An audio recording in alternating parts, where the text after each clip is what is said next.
These are calibrated. Often when people move to a different country or are constant road warriors and they're flying from one country to the other, what happens is they put on weight.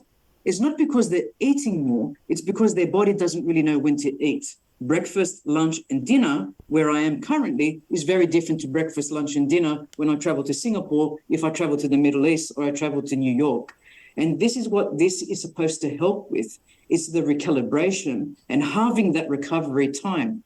Now, the concept is incredibly novel, but we are increasingly, as our opening, Dr. Nabavi told us in his opening remarks, this is becoming increasingly topical.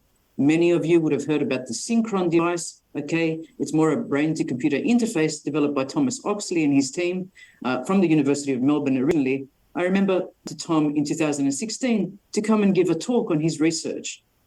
I have been surprised at the speed of deployment of this Synchron device, but also on Elon Musk's journey with Neuralink. But there are now 5 or 6 of these sort of biomedical device companies that are beginning to spur on. So I don't think adapter is a far-fetched idea, but for the vast majority of us, we're not waking up in the morning and thinking we're going to be implanted with a device.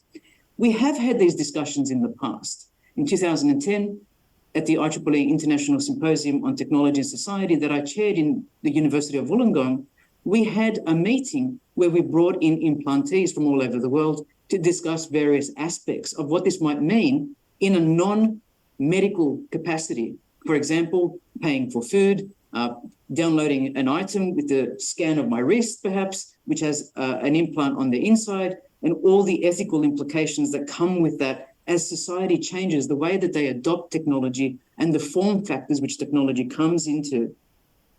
So when I talk to DARPA and, I say, really, this is going to just stay within the military? What do we really know about these military concoctions?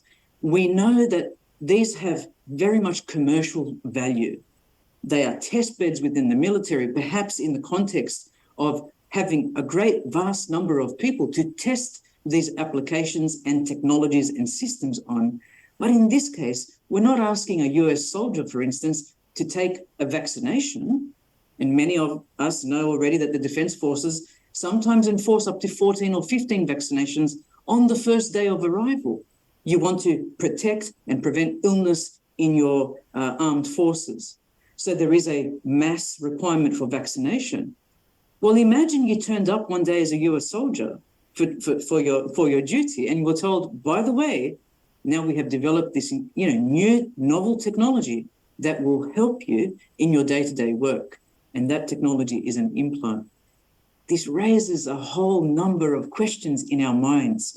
And these are the things that I want to inspire in you today as you think about what is this adapter thing we're talking about? What is this implantable device for military personnel on deployment or as they go about their work and shift lag and jet lag and perhaps falling victim to travelers' diarrhea as often is the case, or the 2-week recovery sometimes with bad cases.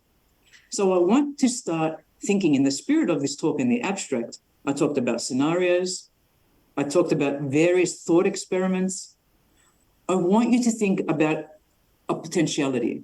In the next 5 years, all US warfighters may well be implanted with some kind of device that is aiding them, not purely for identification, but perhaps for, as we said, recovering from very minor illnesses that can be done in the field, doesn't have to take the soldier away and placed in quarantine, and also, for example, in these jet lag and shift lag situations.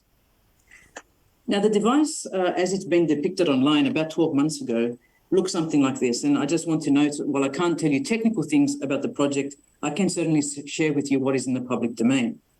So I want you to start thinking about operational scenarios for these implantables, which are incredibly gaining momentum. And this is with the rapid growth that we're seeing in the prosthetic market, even insulin pumps, even biomedical brain implants and pacemakers.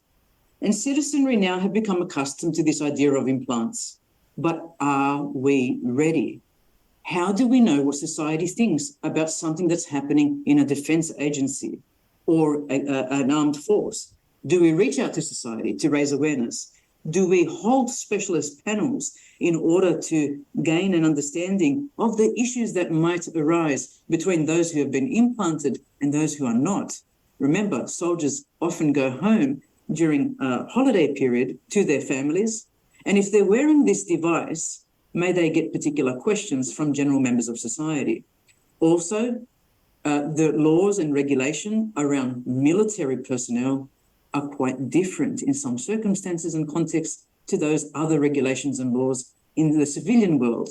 But a US soldier doesn't suddenly turn off his US military identity when he goes or she goes back into civil society. The implant